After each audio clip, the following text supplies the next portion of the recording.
You may not know this about me, but I love polls. I love reading them, I love dancing with them, and I love shoving them up my. Breaking Points recently conducted a poll about people's view of Israel based on their media consumption. This poll was an expensive waste of time because it tells us very little of value and is being used by Breaking Points to confirm their own biases. Let me be clear about something. Populism is a dangerous and intellectually bankrupt idea. I can prove this in one sentence. Just because a majority of people agree on something does not make it true. The Breaking Points poll underscores this point, and I'm here to discuss why. Please like and subscribe. Now let's get into it. We have a lot of exclusive polling that we commissioned here at Breaking Points that's going to look at Americans' views of Israel and Palestine. And we have a special lens of how people view this conflict depending on where they get their news from. Yes. Which is very interesting and obviously very relevant given the conversation about TikTok, etc. Let me spoil the ending, if I may. Younger people use more social media and are more pro-Palestine. Older people watch more cable news and are more pro-Israel. It is beyond me why we needed another poll to show this, but Breaking Points apparently has no compunction about wasting everyone's time. Breaking Points goes on to expose their biases 2 seconds later. We tried to go after the things that a lot of mainstream media was either not covering or was not going after itself, specifically with media coverage, because it would be an indictment of them specifically. So I think that we've partnered with JLP here to do a really good job as to how people view things based upon their news consumption, and that in and of itself is a major indictment, I think, of a lot of things that this show stands against. Cable news, as we go through these, is a bit of an outlier in terms of how they view the conflict in almost every instance. Believe it or not, Breaking Points has concluded that the mainstream media, the despicable nemesis of Breaking Points, is too cowardly to conduct a poll like this, and that the viewers of mainstream media have outlier opinions because they don't watch real news like Breaking Points. Let's take a look at this amazing poll data. One of the questions we asked so that we could have this demographic breakdown as we were looking at all of the questions we asked with regards to Israel and Palestine is, hey, where do you get most of your news? Here we have that information broken down by age group. I'll spare you Crystal's tedious recitation of these poll results. Basically, in an absolutely shocking turn of events, Breaking Points have exposed the truth that younger people get more of their news from social media and older people get more of their news from cable. In light of this earth-shattering revelation, Crystal offers this self-serving recommendation. Yeah, I just want to reflect and say more of you all should be getting your news from podcasts and YouTube, apparently. That's right. The lowest category in many instances. That's right. You should get more of your news from podcasts and YouTube, which just so happens to be the medium and platform utilized by Breaking Points. Now, let's hear Sagar explain why older people are stupid for not imbibing the well of knowledge that is Breaking Points. I try to say this, and our boomers always get mad, but you guys are living in a different world. Like, listen, I think it's great, the number of boomers who watch the show, premium members, we love you, we respect you, but even you need to acknowledge, like, you're in the very distinct minority of your age group. And one of the things that this country is really determined by is the fact that the median voter is 55 years old and is not college educated. And the vast majority of those people, 55, 65, 75 plus, who are very invested in the political system, they live in a completely different reality. Here, we are actually living in different realities. And that determination of reality is downstream of all of our politics. This, to me, is the most important graph that we may have ever produced, because that is America as a picture. Let me correct Sagar.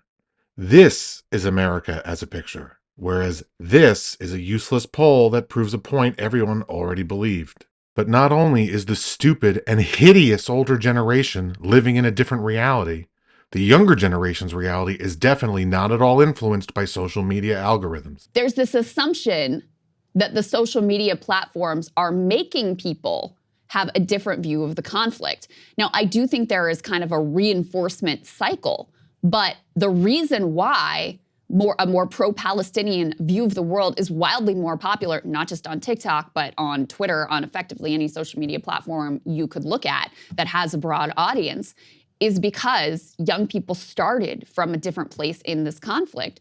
And so then social media companies, being in the business of making money, guess what? They're going to surface for you and their algorithms content that they think matches things you've already expressed interest in.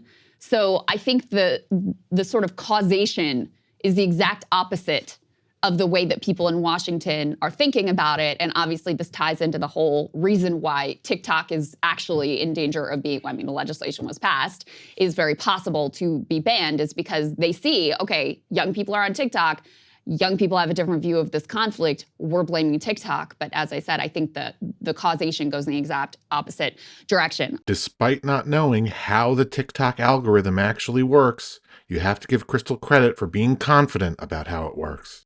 Let's see the next completely predictable poll result. Bearing those numbers in mind, let's put the next question up on the screen here, which gives you a kind of overall picture of which group people are more sympathetic towards. So the question here, which do you feel more sympathy with, Israel or the Palestinians? So it shows you, Sagar, the way that there is a different sort of like innate sympathy, different pluralities going in opposite directions here, depending on what news media they're consuming. Yeah. This mind-blowing revelation proves that people who consume news on social media, meaning younger people, are more sympathetic to the Palestinians, whereas the people who consume cable news and print media, meaning older people, are more sympathetic to Israel.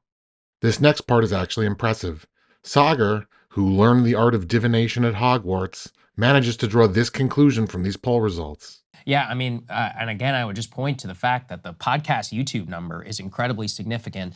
Something also that people, it's funny, if we think back to some of the 2019 discourse, what was it? All podcasts are right wing. RSS is out of control. That's really right. what becomes very clear to me is that any media which is non-institutionalized and separate from big moneyed interests and or the corporate machine is by definition just going to be more attract an audience and be able to present information which is not as sanitized. And thus, in less sanitized information, you're going to have a more honest view of the conflict. And I just have to underscore the reality question once again. What reality do you live in? Thank you, Sagar. That conclusion was really insightful and definitely not condescending.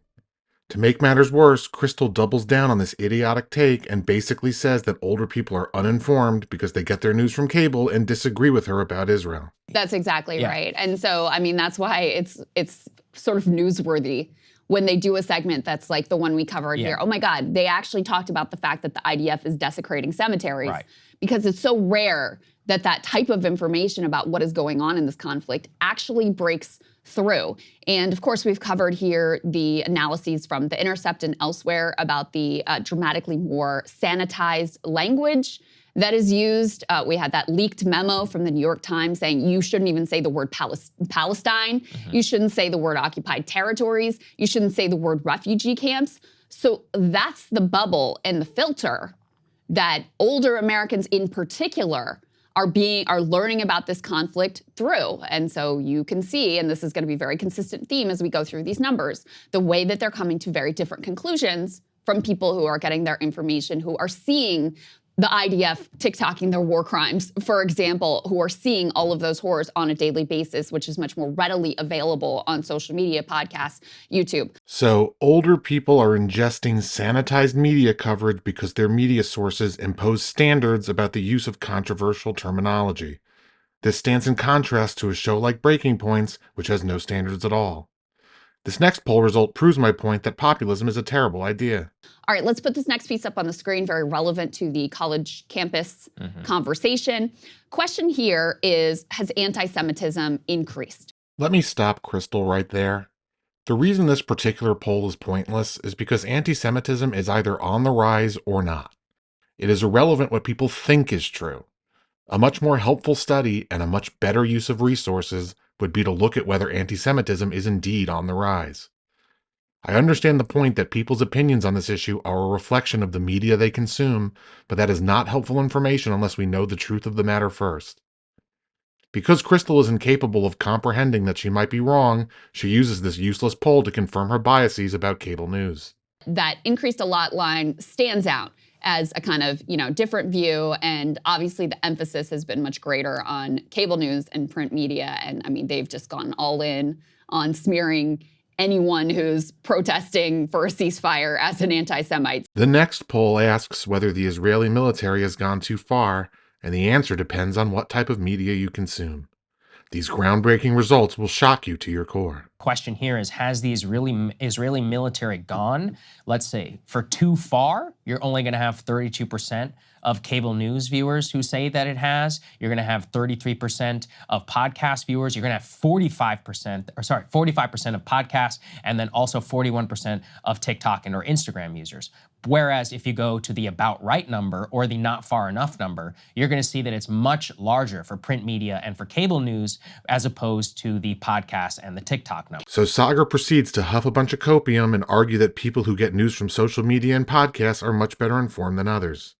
Part of his evidence is that these people agree with him on Israel, almost as if he's confirming his biases. If you are interacting with Ben Shapiro, you're more likely, from what I can see too in our data, to also watch maybe a Breaking Point segment. So even if you are pro-Israel, and I've seen this actually, the pro-Israel side that has to engage with some of the things that we will bring up here on the show, they'll be like, yeah, but it's okay because I support Israel. Or it's okay because war is terrible. My only point is that even amongst podcast users who, let's be honest, have been smeared as right-wingers, Joe Rogan and all of that, even they are much more reticent, to kind of describe Israel's actions as not gone far enough. Yeah. Even if some people like Shapiro, who's one of the largest news podcasts in the entire country, may say that they are. After making this point about how nuanced and brilliant podcast listeners are because they agree with him on Israel, Sagar generously shares his copium with Crystal so that she can torture the facts into confirming two things.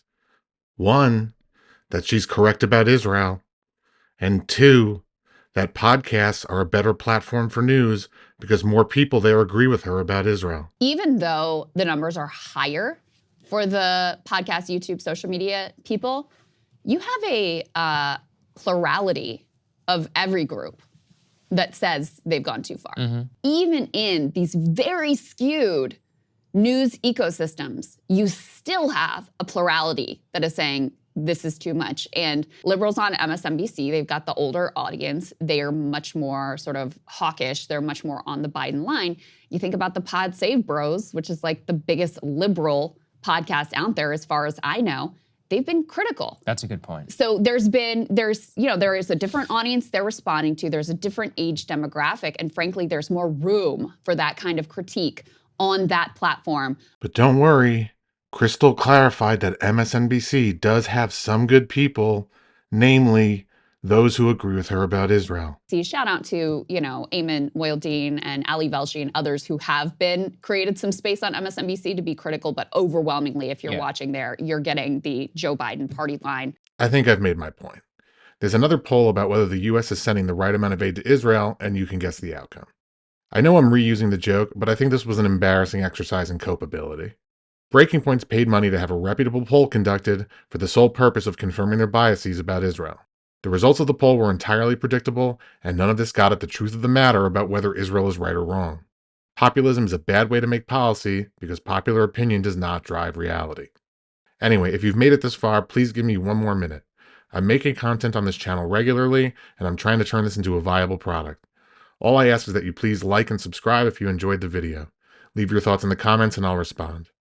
I'll leave you with two clips as a thank you for your support.